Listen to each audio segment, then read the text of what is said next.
জুলাই অভ্যুত্থানের বেশ কিছু ব্যর্থতাও আমরা দেখেছি। এই ব্যর্থতার দায় কি কোনো একক দলের, নাকি অভ্যুত্থানের পক্ষের সকল ব্যক্তি, সকল দল, সকল সংগঠনের? কার দিকে দিতে চান মোহাম্মদ শিশির মনির?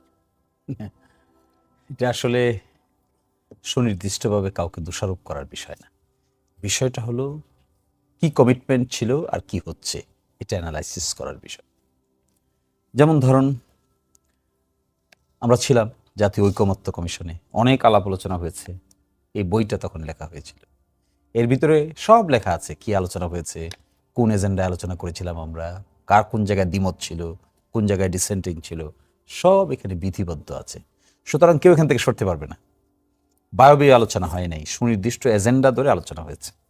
এজেন্ডা ছিল 84টি, তার মধ্যে সংবিধান সংক্রান্ত ছিল 47টি, আর বাকি 37টি ছিল সংবিধান ছাড়া অন্যান্য আদেশ কিংবা অধ্যাদেশ জারি করার মাধ্যমে করার। এরই প্রেক্ষিতে আমরা নির্বাচনে অংশগ্রহণ করেছি। জুলাই জাতীয় সনদ বাস্তবায়ন আদেশ নামে একটা আদেশ হয়েছিল। এই আদেশ অনুযায়ী একটা রেফারেন্ডাম হয়েছিল। রেফারেন্ডাম কোন কোন প্রশ্নে হয়েছিল তারও এখানে বিস্তারিত বর্ণনা করা আছে। রেফারেন্ডামে হ্যাঁ হলে কি হবে তাও এখানে বলা ছিল, না হলে কি হবে তা এখানে বিস্তারিত বলা আছে। তাহলে রেফারেন্ডাম হ্যাঁ হয়েছে, তারপরে কাজ কি ছিল? তারপরে কাজ ছিল সংবিধান সংস্কার পরিষদ গঠন। এখান থেকে ডেভিয়েশন শুরু হয়েছে। দেখেন, এতটুকু পর্যন্ত সব ঠিক ছিল। রেফারেন্ডাম, নির্বাচন, কার তো কোনো দ্বিমত ছিল না, সকলেই অংশগ্রহণ করেছে। নির্বাচনের পরে যখন রেফারেন্ডামে হা হয়ে গেল প্রায় 70%, বিএনপি পেয়ে গেল 2/3 বেশি আসন, তখন প্রশ্ন আসলো পার্লামেন্ট যে গঠন হবে, একটা তো পার্লামেন্ট গঠন হবে মেজরিটি মাইনরিটির ভিত্তিতে, আরেকটা হলো জুলাই সনদকে বাস্তবায়নের জন্য সংবিধান সংস্কার পরিষদ গঠন হওয়ার কথা ছিল।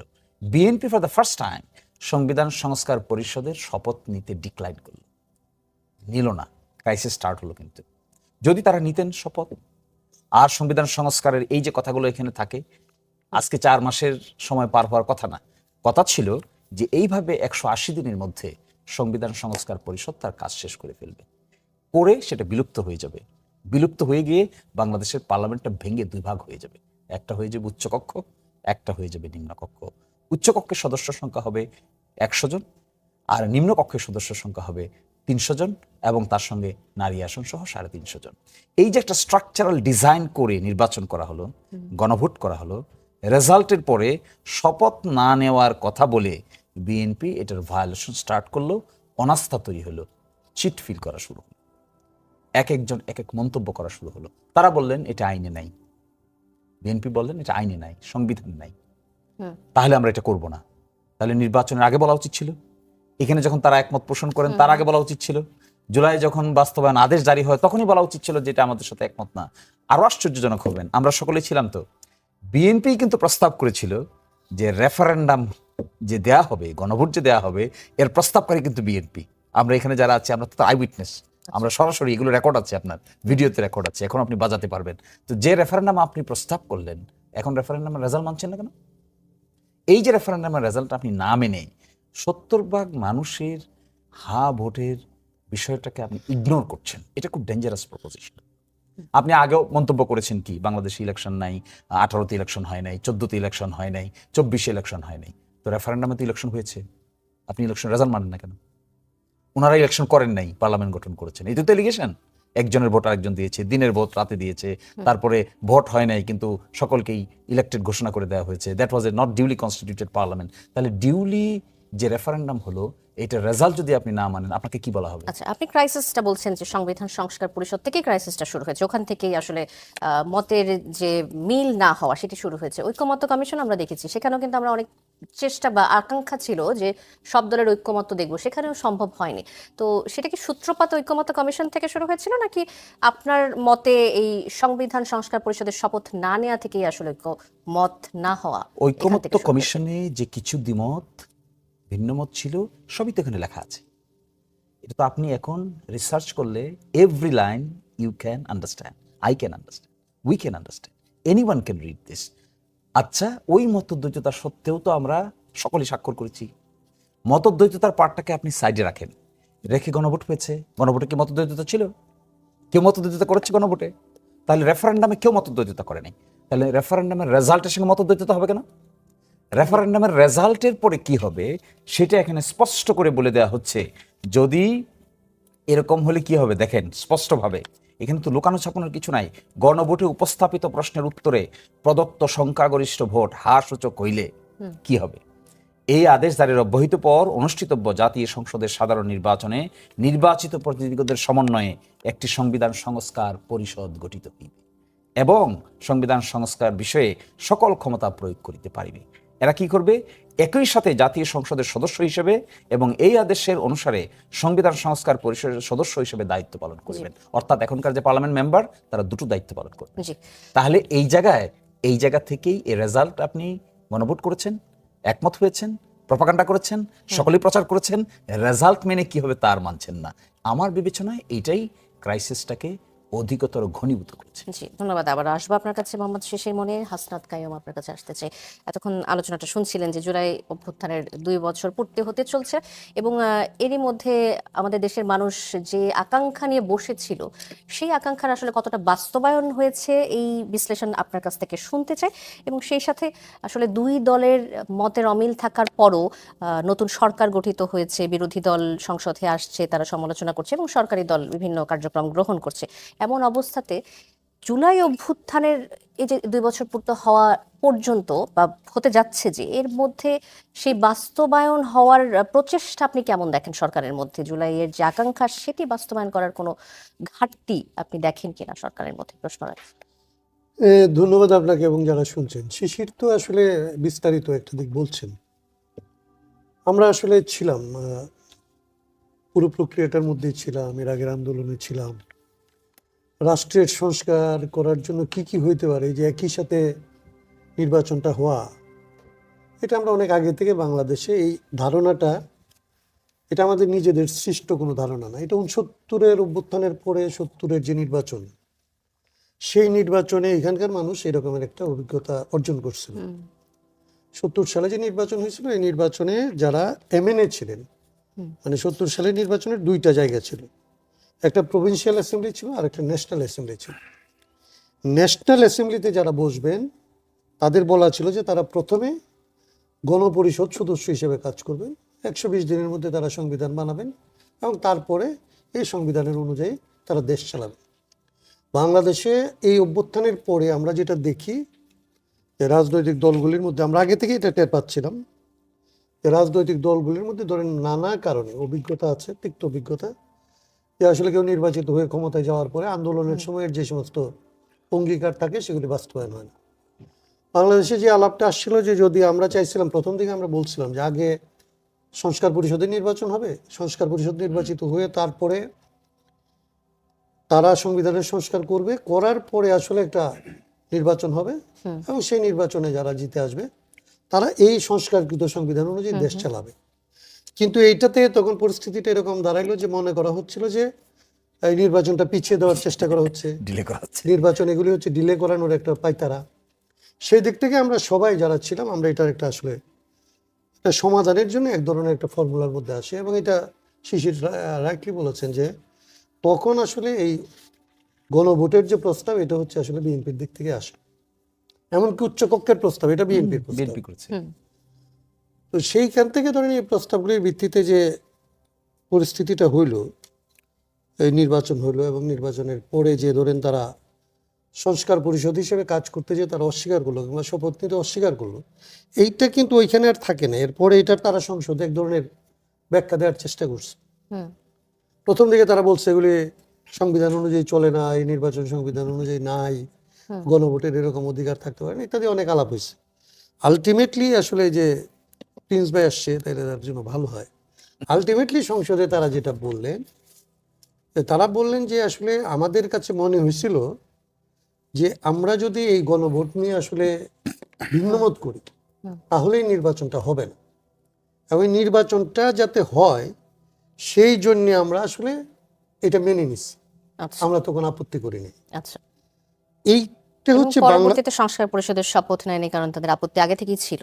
না, আগে থেকে ছিল মানে সংবিধান জিতে আসার পরে যে দিন আসলে শপথ নেওয়ার কথা, সেই শপথ অনুষ্ঠানে তো একটা অংশ তো শপথ নিল, আরেকটা অংশ কেবলমাত্র ধরেন সংসদ সদস্য হিসেবে শপথ নিল, বাকি শপথটা নিল না, দ্বিতীয় শপথটা নিল না।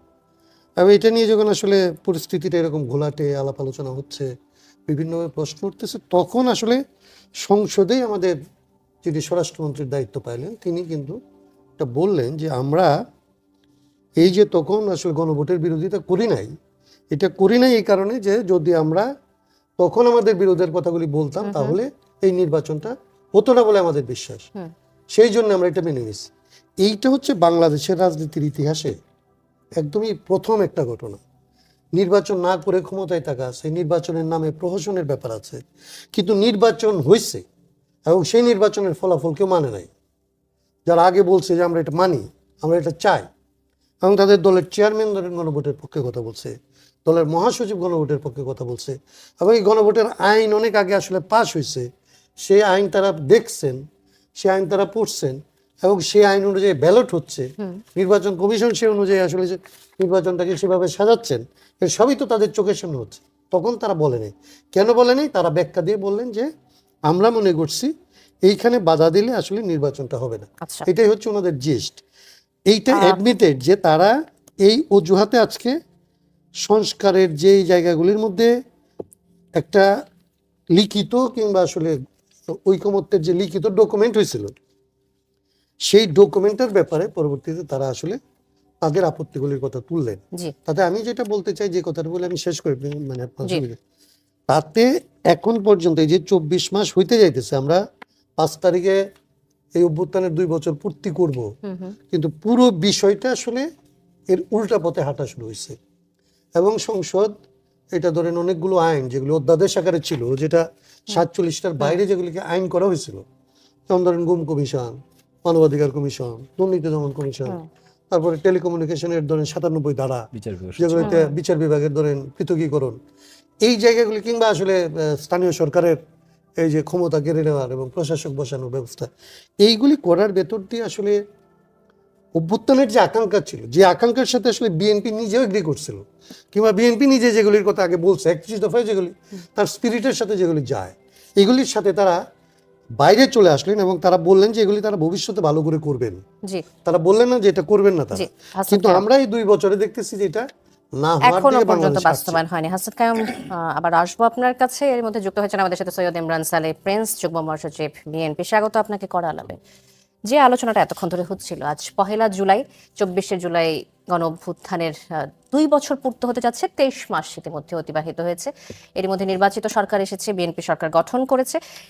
সেই সাথে সাথে আমরা দেখলাম যে জনমানুষের এক ধরনের আকাঙ্ক্ষা ছিল জুলাই গণ অভ্যুত্থান নিয়ে, এবং রাজনৈতিক দলগুলোর এক ধরনের আকাঙ্ক্ষা ছিল এই জুলাই গণ অভ্যুত্থানের পরে বেশ বড় ধরনের একটা পরিবর্তন আসবে, যার প্রতিফলন আমরা পেলাম মোহাম্মদ শিশির মনিরের কথায়, হাসনাত কায়ুমের কথায়। এতক্ষণ ধরে বলছিলেন যে গুম কমিশন, বিচার বিভাগের পৃথকীকরণ, সংবিধান সংস্কার পরিষদের শপথ নেয়া, এই বিষয়গুলো থেকে বিএনপি সরকারের অবস্থানের যে পরিবর্তন, সেটি আসলে জুলাই গণ অভ্যুত্থানের যে আকাঙ্ক্ষা ছিল সেখান থেকে বিএনপি সরে গিয়েছে কিনা, এই প্রশ্নটি থাকছে।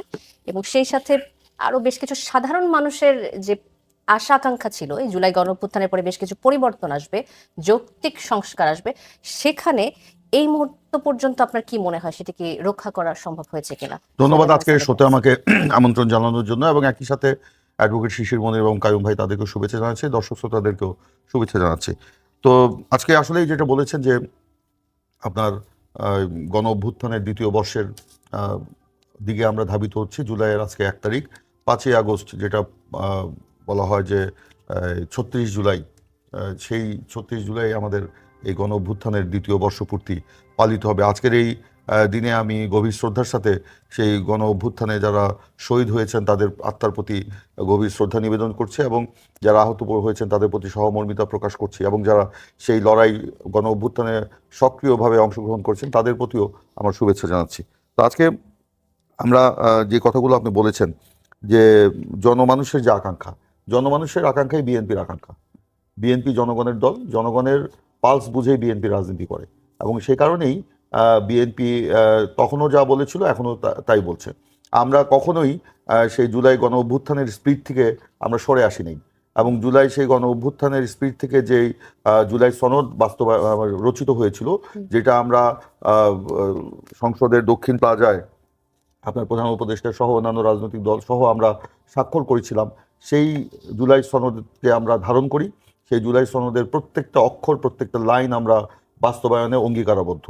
এখন প্রশ্ন আসতেই পারে যে এতদিনে আমরা কি করলাম? মাত্র 4টা মাস বিএনপি সরকার গঠন করেছে, একটা সংসদ গঠন হয়েছে, সরকার গঠন হয়েছে।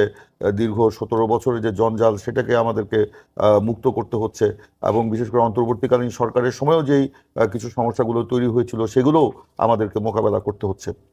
সে কারণে আমরা সেই প্রথম অধিবেশনে আমরা ইঙ্গিত দিয়েছিলাম যে বাজেট অধিবেশনের পর আমরা এই আমাদের যে সংস্কার যে বাস্তবায়ন, সেই বাস্তবায়নের পথে আমরা আগাবো। সেই লক্ষ্যে আপনারা দেখেছেন যে বাজেট প্রথম অধিবেশনেই আমরা সরকারি দল এবং বিরোধী দল মিলে আমরা একটি সর্বদলীয় মানে সংসদীয় কমিটি গঠন করতে চেয়েছিলাম জুলাই সনদের আদলে প্রেক্ষিতে সংশোধন মানে সংবিধান সংশোধন করার জন্য। কিন্তু আমরা বিরোধী দল থেকে সেই কমিটিতে নাম কয়েকবার চাওয়া হলেও তারা দিচ্ছে, এবং সর্বশেষ তারা জানিয়েছে যে দিবে না, নাম দিবে না। তাও এটা সংসদের বাইরে আমরা তাদের বিভিন্ন রাজনৈতিক বক্তব্যে সেটা আমরা জানতে পেরেছি। তারপর আমরা আশা করি যে তারা এই নামগুলো যদি সেই সময় দিয়ে দিতেন, তাহলে আপনার এতদিনে জুলাই সনদ বাস্তবায়নের ক্ষেত্রে আপনার মানে সংবিধান সংশোধনের লক্ষ্যে অনেক অগ্রগতি সাধিত হতো। এবং এটা এই আগামী অধিবেশনে, অর্থাৎ এই যে বাজেটের পরেই যে অধিবেশনটা আসছে, সেখানেই আমরা কিন্তু জুলাই সনদ বাস্তবায়নের ক্ষেত্রে আমরা অনেক অগ্রগতি সাধন করতে পারতাম। কিন্তু আমরা দুর্ভাগ্যজনক হলেও এখনো বিরোধী দলের কাছ থেকে সেই নামগুলো পাইনি। এখন যে আলোচনাগুলো তারা মাঠে ময়দানে রাজনৈতিক সমাবেশে বা বিভিন্ন জায়গায় বলছেন, একটু কায়ুম ভাইও বলেছেন, নিশ্চয়ই শিশু মনির ভাইও বলছেন, এর আগেও উনি এইসব ব্যাপারে অনেক কথা বলেছেন বিভিন্ন টক শোতে আমি শুনেছি, যে 4 মাস। হ্যাঁ, আমরা বিএনপি সরকার গঠন করার পর আমি তো আগেই বলেছি একটা নতুন অবস্থার প্রেক্ষিতে সংসদ গঠিত হয়েছে, সংসদের কিছু আপনার নির্দিষ্ট বিধান আছে, সেই আলোকে সংসদ পরিচালিত হয়। প্রথম অধিবেশনে ধরেন বিগত তত্ত্বাবধায়ক সরকার, অন্তর্বর্তীকালীন সরকারের প্রণীত যে অধ্যাদেশগুলো ছিল সেগুলোকে আইনে পরিণত করা, এবং সেখানে বিধি অনুযায়ী বা রীতি অনুযায়ী আপনার রাষ্ট্রপতির ভাষণ বা সেইটার উপর একটা আলোচনা। এরপরে আমাদের বাজেট অধিবেশনে রাষ্ট্রের যে বাজেট প্রণয়ন, এগুলোকে তো আপনি ইগনোর করতে পারবেন না, এগুলোকে তো পাশ কাটিয়ে আপনি ওইটা নিয়ে আলোচনা করতে পারবেন। আর এই যে জুলাই সনদ বাস্তবায়নের ক্ষেত্রে যে বিষয়টা, এটা বাস্তবায়নের মধ্য দিয়ে আমাদের রাষ্ট্রের মৌলিক চরিত্রের কিন্তু কিছু পরিবর্তন ঘটবে। সেগুলোকে তাড়াহুড়া করে না করে সেগুলো আলোচনার মাধ্যমেই আমরা আলোচনার টেবিলেই আরও আলোচনা করে সেটা সমাধান করতে চেয়েছিলাম, এবং সেই অবস্থানে আমরা রয়েছি।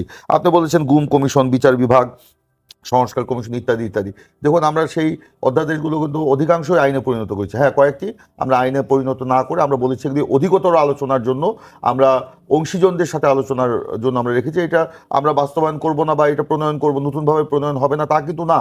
এটা সংসদেই সেই সময় আইনমন্ত্রী এবং কি বলে সেই সময় স্বরাষ্ট্রমন্ত্রী বা এখনও যিনি আছেন, যিনি এই সংস্কার কমিশনে বিএনপির প্রতিনিধিত্ব করেছেন, তিনিও কয়েকবারই বলেছেন যে এগুলো আমরা অধিকতর আলোচনা করে আমরা সকলে মিলে এটা প্রণয়ন করবো। কারণ ওইসব আইনে কিছু কিছু নাকি ধারা ছিল যেগুলো আপনার অন্যান্য আইনের সাথে সাংঘর্ষিক বা সেগুলোর সাথে আপনার মানে একসাথে যায় না। সেই কারণেই এই আইনগুলো নিয়ে অধিকতর আলোচনার প্রয়োজন আছে বলে বিএনপি, লার্জেস্ট পার্টি অফ মানে সংসদ, তারা এটা মনে করে, সেই জন্যই আমরা সেগুলো করেছি।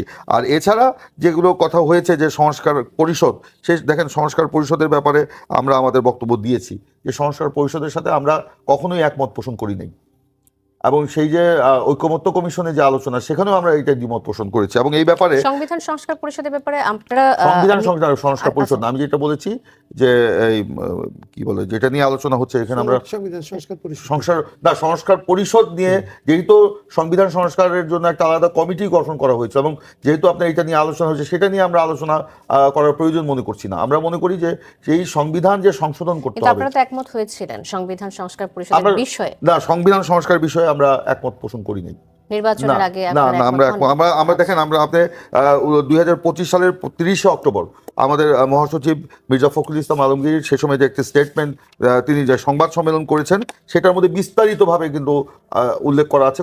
কোনটার সাথে আমরা একমত পোষণ করেছি, কোনটার সাথে একমত পোষণ করছি না। কেন করছি না সেটারও একটা বিস্তর ব্যাখ্যা কিন্তু সেই সংবাদ সম্মেলনে প্রদান করা হয়েছিল। তো এইটা বারে বারেই কিন্তু এইগুলো নিয়ে আসা হচ্ছে। এখানে সাংবিধানিক পরিষদ যেটা গঠন করার কথা বলা হয়েছিল, যে এটা কি বলা হয়, সংবিধান সংস্কার, না, যেটা নিয়ে শপথ নেওয়ার কথা বলছেন, এটাই সংস্কার পরিষদেরই সংস্কার শপথ নেওয়ার কথা ছিল, যেটাতে আপনারা বলতেছেন যে দুটো শপথ নেওয়ার কথা ছিল। এটার একটা সাথে হচ্ছে- আমরা কখনোই একমত পোষণ করি নাই বলেই কিন্তু আমরা এইটাতে আমরা শপথ নিই। আমরা এই ব্যাপারে বলেছি এটা আগে সংবিধান বারবারই বিরোধী দল থেকে আসলে এই অভিযোগটা করা না, হয় যে এটা আপনারা একমত অমূলক ছিলেন, কিন্তু অমূলক। আপনি পরবর্তীতে যদি আপনারা বলেন অবস্থান আমি পরিবর্তন পুরো করেছেন। পুরো সংবাদ সম্মেলনটা আপনাদেরকে পড়ে শোনাতে পারি সেই সময়। এটা নতুন বিষয় আচ্ছা, না। ঠিক আছে, বুঝতে পেরেছি। আরেকটা ছোট্ট প্রশ্ন আপনার কাছে থাকছে যে জনমানুষের আকাঙ্ক্ষাই বিএনপির আকাঙ্ক্ষা, আপনি কিছুক্ষণ আগেই বলছিলেন। গণভোটও তো জনমানুষের আকাঙ্ক্ষা। গণভোটকে আমরা তো বাস্তবায়ন কখন শুনেন, হবে? আমরা তো এটাতে সংসদেই আমরা বলেছি এর গণভোট, আমরা এর সংসদের আগেও যে আপনার খেলা আছে যখন মানে ঐকমত্য কমিশনের মিটিং এ আমরা প্রথম দিকে কিন্তু গণভোটকে আমরা বলছিলাম এটা প্রয়োজন নাই, অপ্রয়োজনীয়। আমরা বলছি সংসদেই কিন্তু এই বিষয়ে সংবিধান সংশোধন হতে পারে বা ওই বিষয়ে আলোচনা হতে পারে। কিন্তু যখন জামাতি ইসলামী এবং এনসিপি না জামাতি ইসলামী যখন বললো যে তারা গণভোট ছাড়া নির্বাচন করতে দিবে না, তারা এই করবে না সেই করবে না, তখন এই আগে যদি একটা ক্যাওয়াস কনফিউশন হয়, যদি একটা বিশৃঙ্খলার সৃষ্টি করা হয় বা একটা, তখন নির্বাচন পেছানোর কিন্তু একটা ষড়যন্ত্র ছিল যে 5 বছর নির্বাচন ছাড়াই দেশ পরিচালিত হবে, এবং সেই আলামতও আমরা কিন্তু কিছু পাচ্ছিলাম। সে কারণে নির্বাচনটাকে আমরা মানে দ্রুত করার ক্ষেত্রে আমরা গণভোটটাকে মেনে নিয়েছিলাম এবং গণভোটের ওই পর্যন্তই কিন্তু আমাদের সাথে ঐকমত্য ছিল। আমরা জেনেছিলাম গণভোটটা হবে জুলাই সনদের উপরে, কিন্তু পরবর্তীতে গণভোটের যে বিষয়গুলো আসলো সেটা আপনার পরবর্তীতে ঐকমত্য কমিশনের যিনি প্রধান তিনি আমরা শুনেছি অন্তর্বর্তীকালীন সরকারের সাথে বসে তারা নাকি এই জিনিসটা করে, পরবর্তীতে অন্তর্বর্তীকালীন সরকার কয়েকজন উপদেষ্টা বলেছেন তাদের সাথে এই আলোচনাগুলো হয়নি। তো যাই হোক, তারা যে বিষয়গুলো অন্তর্ভুক্ত করেছে সেই বিষয়গুলোর সাথে আমরা 3.5টি বিষয়ের সাথে আমরা একমত, 3.5টি বিষয়ের সাথে একমত, এবং সেটা আমরা বাস্তবায়ন জুলাই সনদের মধ্যে সেগুলো আছে। এই জন্য আমাদের গত মে মাসের 9 তারিখে ঢাকায় আমাদের তৃণমূল নেতাকর্মীদের সাথে প্রধানমন্ত্রী কিন্তু ঢাকায় কৃষিবিদ ইনস্টিটিউটে মিটিংও করেছেন।